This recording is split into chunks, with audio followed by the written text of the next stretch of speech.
Praise the Lord. परमेश्वर का धन्यवाद हो आज के सुंदर दिन के लिए कि परमेश्वर ने एक बार फिर हमको मौका प्रदान किया कि हम परमेश्वर के पवित्र वचन में मनन करेंगे और निकालेंगे मेरे साथ निर्गमन 20 बाब उसकी 22 से 24 आयत। निर्गमन 20 22 से 24 यहाँ पर परमेश्वर का वचन इस प्रकार कहता है, तब यहोवा ने मूसा से कहा, तू इज़राइलियों को मेरे ये वचन सुना। तुम लोगों ने आप ही देखा है कि मैंने तुम्हारे साथ आकाश से बातें की। तुम मेरे साथ किसी को सम्मिलित ना करना, अर्थात अपने लिए चांदी या सोने के देवताओं को न गढ़ लेना। मेरे लिए मिट्टी की एक वेदी बनाना और अपनी भेड़ बकरियां और गाय बैल के होम बलि और मेल बलि को उस पर चढ़ाना। जहाँ जहाँ मैं अपने नाम का स्मरण कराऊंगा वहाँ वहाँ मैं आकर तुम्हें आशीष दूंगा। मेरे अजीज़ों, यदि हम पुराने नियम में देखें तो हम देखते हैं वहाँ पे बहुत से स्थानों पर वेदियों का वर्णन है। बहुत से स्थान हैं जहाँ पर परमेश्वर के लोगों ने परमेश्वर के लिए वेदी बनाई। बहुत से ऐसे स्थान हैं जहाँ पर परमेश्वर ने स्वयं अपने लोगों को आज्ञा की कि तुम मेरे लिए वेदी बनाओ, और परमेश्वर ने बहुत ही स्पष्ट आज्ञा दी कि किस प्रकार से वे वेदी तुम्हें बनानी है। उसकी ऊंचाई कितनी होगी, उसकी लंबाई कितनी होगी, उसकी चौड़ाई कितनी होगी, और उसे कैसे पत्थर लगाना और किस प्रकार से इन पत्थरों को तुम्हें लगाना है। परमेश्वर ने बड़ी बारीकी से लोगों को ये निर्देश दिया। निर्गमन की पुस्तक की इस घटना से हम पाते हैं कि परमेश्वर ने मूसा और इज़राइलियों को आज्ञा दी। ये वे इज़राइली लोग थे जो मूर्ति पूजा की ओर फिर गए थे और उन्होंने सोने और चांदी को ढालकर अपने लिए प्रतिमाएं बना ली थी और वो उनकी उपासना आराधना करने लगे, और परमेश्वर का क्रोध जो था वो इन इज़राइली लोगों के ऊपर भड़का। परमेश्वर उनसे कहता है कि तुम्हें इस प्रकार की प्रतिमाओं को नहीं बनाना, परंतु इससे बदले तुम्हें मेरे लिए एक वेदी बनानी है।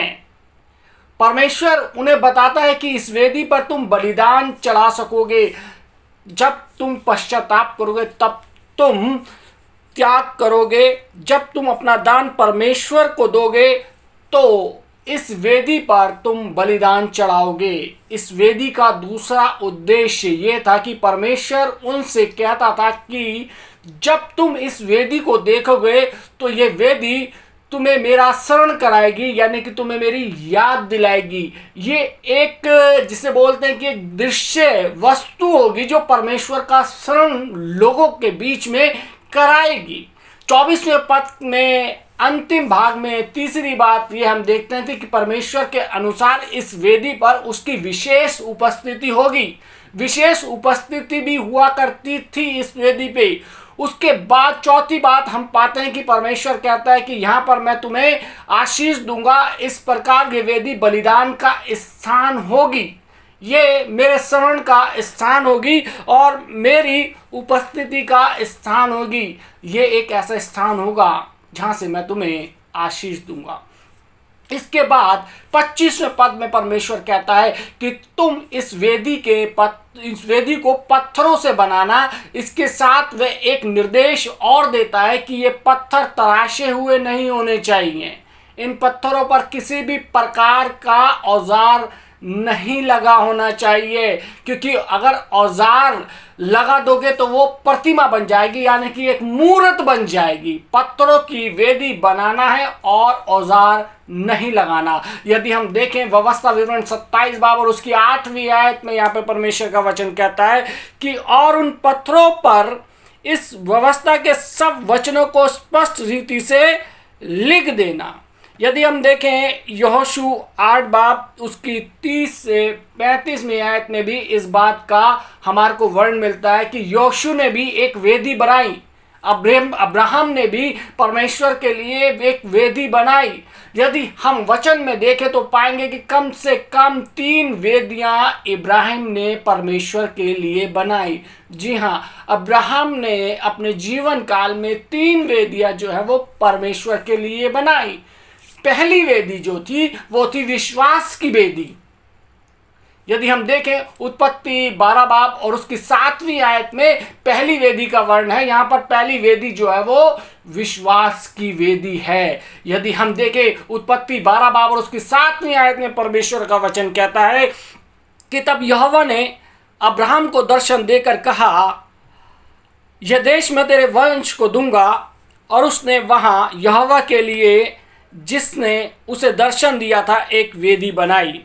उसके बाद उत्पत्ति के 12वें अध्याय में परमेश्वर अब्राहम से कहता है कि तू उर को छोड़कर हारान को चला जा। तू अपने स्थान को छोड़कर एक अनजान स्थान की ओर चला जा। आराम के स्थान को छोड़कर एक कठिनाई भरे स्थान की ओर चला जा। निश्चितता के स्थान को छोड़कर अनिश्चितता के स्थान की ओर चला जा। अपने परिवार, अपने संबंधियों को छोड़ दे, जिनके साथ तू पला और बड़ा है, उन्हें छोड़ दे। अपना घर बार छोड़ दे और जहां से तू एक अनजान जगह में चला जा। उस समय अब्राहम की उम्र जो थी वो 75 वर्ष की थी जब परमेश्वर ने उसको ये निर्देश दिया था। कल्पना कीजिए कि 75 वर्ष की उम्र में परमेश्वर आपको निर्देश देता है कि अपने निवास स्थान को और अपने प्रिय और अपनी जन्मभूमि और अपने पिता के घर को छोड़कर उस अनजान देश में चला जा जहां जाने की आज्ञा मैं तुझे देता हूं। कल्पना कीजिए कि आपकी क्या स्थिति होगी 75 वर्ष की उम्र के अंदर सारी चीजें छोड़कर, अपने लोगों को छोड़कर। क्योंकि बुजुर्गी का आलम ऐसा होता है कि लोग जब बुजुर्ग होना बढ़ते हैं बुजुर्गी की तरफ, तो उनकी कोशिश होती है कि वो अपने खानदान, अपने परिवार के लोगों के साथ मिलकर रहें। लेकिन यहाँ पर सिचुएशन जो है, वहाँ पर परमेश्वर कहता है कि इन सब को छोड़कर तू चला जा। यदि हम देखें उत्पत्ति 12 बाब और उसकी 4 और 5वीं आयत में लिखा हुआ है कि इब्राहिम अपनी पत्नी, अपने भतीजे, अपने धन और उसके पास जितने पशु थे उन सबको लेकर कनान देश की यात्रा पर चला गया। इब्राहिम ने कहा कि परमेश्वर ने जो आज्ञा दी है उसने मुझे मानना है। यह उसके लिए बड़ी पीड़ा की बात रही होगी जब हम अपने परिवार और अपने लोगों को छोड़कर कुछ समय के लिए कहीं जाते हैं, तो हमारे लिए ये बड़ी कठिन बात होती है। हमें लगता है कि हम कब वापस आए अपने घर, कब वापस अपने घर जाएंगे। परंतु इब्राहिम को नहीं मालूम था कि उसे कहाँ जाना है। कोई लक्ष्य ही नहीं था, कोई चीज़, कोई ऐसी पर्टिकुलर कोई एक स्थान जो था वो उसके सामने नहीं था। परमेश्वर ने उससे कहा कि तू सब कुछ छोड़ दे और उर को चला जा, हारान को चला जा, एक अनजान देश को चला जा। और अब्राहम परमेश्वर की आज्ञा को मानकर सब कुछ छोड़कर चल दिया।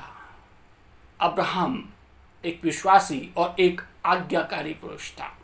यदि हम देखें उत्पत्ति 12 बाब और उसकी 7वीं आयत में परमेश्वर का वचन कहता है कि तब यहोवा ने अब्राहम को दर्शन देकर कहा, यह देश मैं तेरे वंश को दूंगा। और उसे वहां यहोवा के लिए, जिसने उसे दर्शन दिया था, एक वेदी बनाई।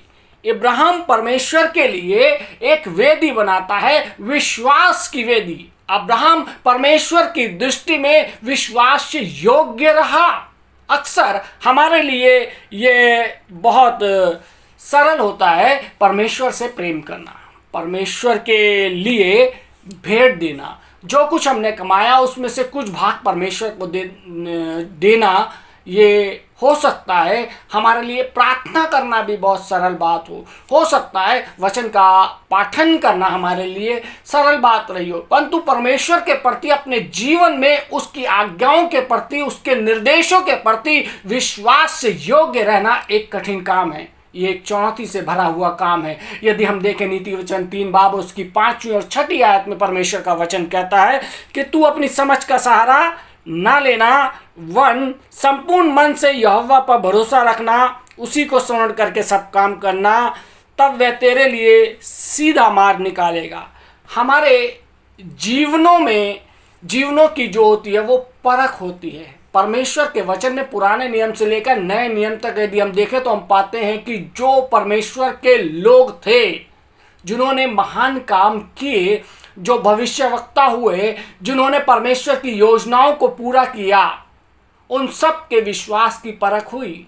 अब्राहम को विश्वास का पिता यूं ही नहीं कह दिया गया है। उसके विश्वास की परख हुई जब वो एक अनजान देश को चला गया। उसके बाद उसके विश्वास की परख हुई जब उसने अपने बेटे के बलिदान करने को कहा गया। जब उसके बेटे को परमेश्वर ने बलिदान करने को कहा, तब वो इस परख में खरा उतरा, तो उसे विश्वास का पिता कहा गया। अय्यूब भी कठिनाइयों से होकर गुजरा और उसके विश्वास की परख हुई। एलिया करीत नाले के पास ठहरा रहा, यहाँ तक कि नाला सूख गया। न भोजन था, न पानी था, न आवश्यकताएं की वस्तुएं थी, न किसी प्रकार का बिस्तर था, परंतु वह करीत के नाले के पास 2.5 वर्ष तक रुका रहा। प्रतिदिन परमेश्वर के निर्देश की बाट जोता रहा। 2.5 साल तक वो उस सूखे हुए नाले में परमेश्वर के निर्देश की बाट जो रहा था और विश्वास की परख में खरा उतरा। हम पाते हैं कि यूसुफ, दानियल, सदरक, मशेक और अबेदनगो के विश्वास की परीक्षा हुई। इब्रानियों के 11वें अध्याय में ऐसे बहुत से उदाहरण जो है उसमें मिल जाएंगे हमारे को। हमारे जीवनों में भी मेरे अजीजों हमारे विश्वास की परख होती है। विश्वास की परख हमारे जीवनों में तब होती है जब हम परमेश्वर पर विश्वास करना कठिन होता है, जब हमें आगे कुछ दिखाई नहीं देता, जब हमें कुछ समझ में नहीं आ जाता, जब हम कहते हैं कि परमेश्वर मेरे साथ ऐसा क्यों हुआ। ऐसे समय में हमारे विश्वास की परख होती है। ना सिर्फ हमारे विश्वास की परख होती है, परंतु ऐसे समय में जब हम विश्वास से योग्य बने रहते हैं तो उससे हमारे जीवन की गवाही होती है। सबसे ज़्यादा पीड़ा के क्षणों में विश्वास की परख होती है। यदि आज हम किसी पीड़ा में होकर गुजर रहे हैं तो ये हमारे लिए आनंद की बात है, क्योंकि इसी में हमारे विश्वास की परख छुपी हुई है। और सबसे अधिक पीड़ा के क्षण में ही विश्वास की गवाही होती है। वही सबसे प्रभावशाली गवाही होती है। थोड़े से लाभ के लिए हम अपने विश्वास से समझौता कर लेते हैं। परमेश्वर हमसे कहता है कि अब्राहम के समान अपने हृदय में विश्वास की वेदी बनाए। अब्राहम ने पहली वेदी बनाई, विश्वास की वेदी, और दूसरी उसने जो वेदी बनाई वो थी मित्रता की वेदी। अब्राहम द्वारा बनाई गई दूसरी वेदी का वर्णन उत्पत्ति 12 बाब उसकी 8वीं और 9वीं आयत में हमारे को मिलता है। यहाँ पर लिखा है कि फिर वहाँ से आगे बढ़कर वह उस पहाड़ पर आया जो बेतेल के पूरब की ओर है, और अपना तंबू उस स्थान में खड़ा किया जिसके पश्चिम की ओर तो बेतेल और पूरब की ओर ए है। वह भी उसने यहोवा के एक वेदी बनाई और यहोवा से प्रार्थना की, और अब्राहम आगे बढ़कर दक्षिण देश की ओर चला गया। ये दूसरी वेदी है जो अब्राहम ने बनाई। ये एक मित्रता की वेदी है, ये घनिष्ठता की वेदी को दर्शाती है। अब्राहम ने सोचा कि बहुत दूर तक की यात्रा कर ली है, अपने जानवर और अपने परिवार को लेकर बहुत आगे निकल आया। मैं दुश्मना का सामना करते हुए, परदेशियों का सामना करते हुए अपनी यात्रा में मैं आगे बढ़ता गया। अब समय आ गया है कि परमेश्वर के साथ मित्रता हो सके, परमेश्वर के साथ वार्तालाप हो सके। इब्राहिम कहता है कि पश्चिम की ओर तक तो बेतेल शहर है और पूरब की ओर ए शहर है। इन नगरों में नहीं, परंतु इस बियाबान में, इस जंगल में मुझे परमेश्वर की जो है वो वेदी बनाना है और वहां जाकर उसने प्रार्थना करना है। अब मैं उस स्थान पर जाऊंगा जहां मैं वेदी बनाऊंगा, मित्रता की वेदी बनाऊंगा, और इस स्थान पे जाके मैंने प्रार्थना करनी है। परमेश्वर के साथ अपने घनिष्ठ संबंधों को मैंने फिर से स्थापित करना है। परिवार की देखरेख करना है, यात्रा की, आगे की यात्रा की मैंने व्यवस्था करनी है, परंतु उन सबसे बढ़कर इस बात की आवश्यकता है कि एकांत में परमेश्वर के साथ व्यक्तिगत संबंधों की एक वेदी बनाई जा सके। अब्राहम घनिष्ठता की वेदी को बनाता है और वहां जाकर प्रार्थना करता है। प्रभु यीशु मसीह ने भी अपने जीवन में इस बात को प्राथमिकता दी थी कि परमेश्वर के साथ उसका घनिष्ठ संबंध जो है वो बना रहे। इसलिए हम पाते हैं कि प्रभु यीशु मसीह प्रार्थना करने के लिए बार बार एकांत में चला जाता था।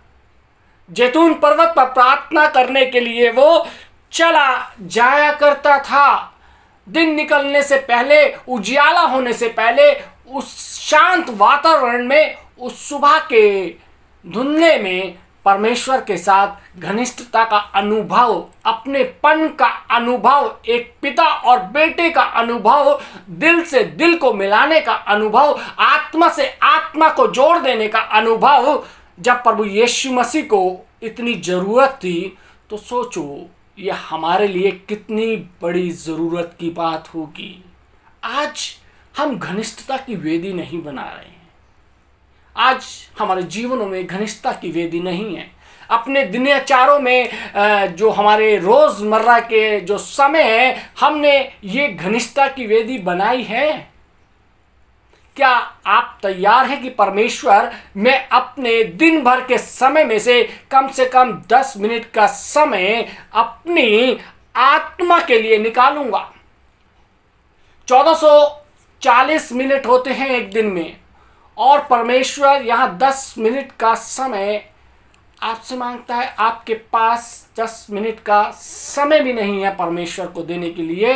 इन 24 घंटों में से यदि हम देखें 1440 मिनट, यानी कि 1440 मिनट में क्या 10 मिनट भी हम परमेश्वर को दे रहे हैं? क्या हम उसके साथ अपनी घनिष्ठता की वेदी को मजबूत बना रहे हैं? हम सबको ज़रूरत है कि हम इस घनिष्ठता की वेदी को बनाएं। जीवन में दिनचर्या से प्रार्थना को, वचन के पाठन को स्थान दे, एक आदत बनाएं, अपने आप को अनुशासित करें, और ऐसा करने से परमेश्वर हमारे को आशीष देगा। तभी हम परमेश्वर के साथ अपने संबंधों को अब्राहम की तरह घनिष्ठ कर सकते हैं। और जो तीसरी वेदी उसने बनाई वो थी पुनः स्थापना की वेदी। यदि हम देखें उत्पत्ति 13 बाब और उसके 18वीं आयत में परमेश्वर का वचन कहता है कि इसके पश्चात अब्राहम अपना तंबू उखाड़कर मम्रे के बांज वृक्षों के बीच जो हेब्रोन में थे जाकर रहने लगा, और वहाँ भी यहोवा की एक वेदी बनाई। ये वेदी पुनः स्थापना की वेदी है, पश्चाताप की वेदी है। उत्पत्ति के 12वें अध्याय में हम देखते हैं अब्राहम ने बहुत से पाप किए थे। ऐसा नहीं था कि अब्राहम का जीवन जो था वो पाप रहित था, नहीं, अब्राहम के जीवन में भी बहुत से पाप हुए थे। उसने बहुत से पाप किए थे। उसने अपने, जिसे बोलते कि उसकी जो पत्नी थी वो बहुत ही खूबसूरत थी, और उसे डर था कि कहीं कोई दुर्घटना ना घट जाए, इसलिए अब्राहम ने झूठ बोला। उसने अपनी पत्नी को अपनी बहन कह दिया। उसके बाद दूसरा पाप अब्राहम ने यह किया कि अपनी पत्नी की सुंदरता का लाभ लेते हुए उसने राजा फिरौन से भेड़, बकरी, गाय, बैल, ऊंट और दास दासियों की प्राप्त कर लिया था। हम पाते हैं अब्राहम ने झूठ बोला, लालच किया, और वो स्वार्थी हो गया। परंतु उसके बाद अब्राहम जब अपने स्थान पर वापस लौटा जहां पर उसे रहना था, तब वहां उसने एक वेदी बनाई। उसने पश्चाताप, पुनर्स्थापना की वेदी बनाई। उसने परमेश्वर से कहा, मैं तुझसे संबंध को पुनः स्थापित करना चाहता हूं। मैं फिसल गया था, मैं दूर चला गया था, मैं पाप में पड़ गया था, मैंने तेरी व्यवस्था को ठुकरा दिया है। मैं तुझसे फिर संबंध बनाता हूं, मैं पश्चाताप करना चाहता हूं। और तब वह पुनः स्थापना की वेदी बनाता है। दाऊद ने बेतशेबा के साथ विचार किया, उसके बाद परमेश्वर की ओर से नतान नबी दाऊद के पास आता है और उससे कहता है कि तूने यहोवा की आज्ञा को तुच्छ जानकर क्यों वह काम किए जो उसकी दृष्टि में बुरा है। हित्ती उरिया को उसने तलवार से घात किया और उसकी जो पत्नी थी उसको ले लिया और उरिया और अमोनियों की तलवार से काम जिसे बोलते हैं मरवा डाला। दाऊद इसके बाद पश्चाताप करता है। यदि हम देखें भजन संहिता 51, 10, 11 और 12वीं आयत में यहाँ पर परमेश्वर का वचन कहता है कि हे परमेश्वर, मेरे अंदर शुद्ध मन उत्पन्न कर और मेरे भीतर स्थिर आत्मा नए सिरे से उत्पन्न कर। मुझे अपने सामने से निकाल ना दे और अपने पवित्र आत्मा से मुझको अलग ना कर। अपने किए हुए उद्धार का हर्ष मुझको फिर से दे और उद्धार आत्मा देकर मुझे संभाल। मेरे अजीजों, यहाँ पर हम देखते हैं कि दाऊद अपने अंदर शुद्ध मन उत्पन्न करने के लिए परमेश्वर के पास जाता है, क्योंकि वो जानता है कि उसका जो मन है वो दूषित हो चुका है। परमेश्वर के पास घनिष्ठता की वेदी के पास जाता है, पुनः संबंधों को स्थापित करने के लिए परमेश्वर के पास जाता है। और उसके बाद हम देखते हैं दूसरा शमूएल 12 बाब और उसकी 13वीं आयत में लिखा है कि तब दाऊद ने नतान से कहा, मैंने यहोवा के विरुद्ध पाप किया है। नतान ने दाऊद से कहा, यहोवा ने तेरे पाप को दूर किया है, तू ना मरेगा। मेरे अजीजों, परमेश्वर ने जब दाऊद परमेश्वर के पास गया अपनी उस घनिष्ठता की वेदी को लेकर, पुनः स्थापना की वेदी को लेकर, परमेश्वर ने उसके पापों को दूर कर दिया।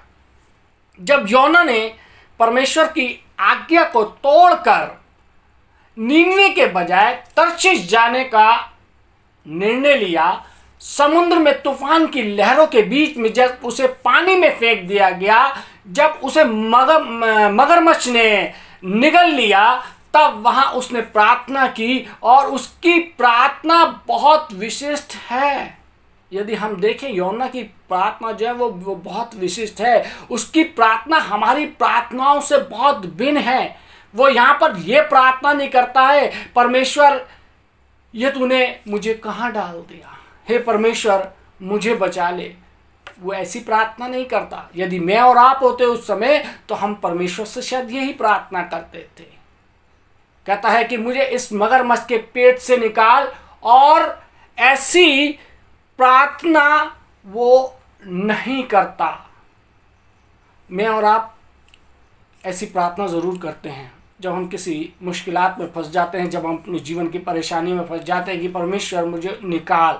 लेकिन यहाँ पर देखते हैं कि योना जानता था कि उसके जीवन से पाप हुआ है, वो परमेश्वर के विरुद्ध चला है और उसके जीवन में जो विपत्ति आई है ये उसी का नतीजा है। यदि हम देखें योना नबी की पुस्तक 2 बाब उसकी 4 और 9वीं आयत में लिखा है, तब मैंने कहा, मैं तेरे सामने से निकाल दिया गया हूँ, कैसे मैं तेरे पवित्र मंदिर की ओर फिर ताकूंगा, परंतु मैं ऊंचे शब्द से धन्यवाद करके तुझे बलिदान चढ़ाऊंगा। जो मन्नत मैंने मानी उसको पूरी करूंगा। उद्धार यहोवा से ही होता है। योना को ये तो मालूम था कि वो मगरमच्छ के पेट में है, कुछ ही देर के बाद वो मरने वाला है। यदि हम देखें तो उस चारों ओर अंधेरा था, परंतु वह कहता है कि मैं ऊंचे शब्द से तुझे धन्यवाद करूंगा, मैं तेरे लिए बलिदान चढ़ाऊंगा।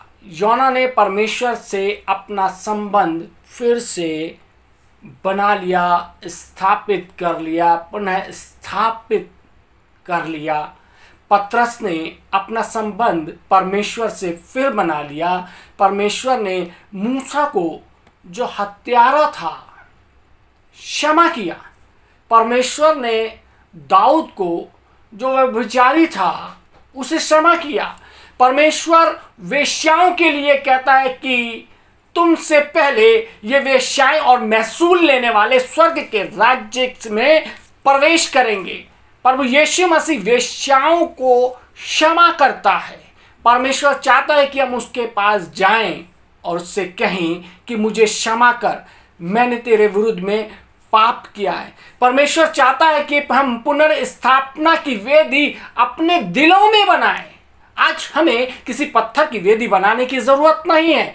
परमेश्वर चाहता है कि हम अपने पुनर्स्थापना की वेदी अपने दिलों में बनाएं। परमेश्वर हमें क्षमा करने के लिए तैयार है। वेदी पत्थरों से बनती है। हमारे जीवन में हमें बहुत सी चोट लगती है, बहुत से पत्थर हमारे को लगते हैं। आत्मिक रूप से हो सकते हैं, भावनात्मक रूप से हो सकते हैं। कोई हमारी बुराई करके हमारे को पत्थर मारता है, कोई हमें दोषी ठहराकर हमारे को पत्थर मारता है, कोई हमारे को गिराने के लिए हमारे को पत्थर मारता है। ये वो पत्थर हैं जो आज भी हमारे को लगते हैं। एक बात जो बहुत कठिन होती है वो यह है कि इन चोटों को अपने हृदय, अपनी आत्मा और अपनी भावनाओं से भुलाना आसान नहीं होता। अक्सर अतीत की चोटों से हम उभर नहीं पाते हैं।